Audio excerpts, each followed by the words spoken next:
Да? Папа любит природу, да? Дочь любит природу, а как природа нас благодарит? А?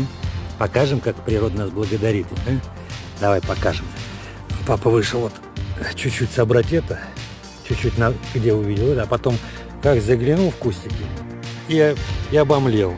Вот так вот природа нас благодарит на участке. И здесь грибочки, и там грибочки. Там мамины цветочки, а в кустиках папины грибочки. И все это на участке. Никуда ходить не надо в лес. О, зашел в кустики. Насобирал себе грибочков вкусных, самых любимых, которые рядовочки коричневые. Ой, вкусные. Да, дочка? Будем кушать рядовочки? Вкусняшечки, а? Ой, сегодня у нас просто будет, я не знаю, всплеск, как говорится, вкусовых рецепторов. Ой.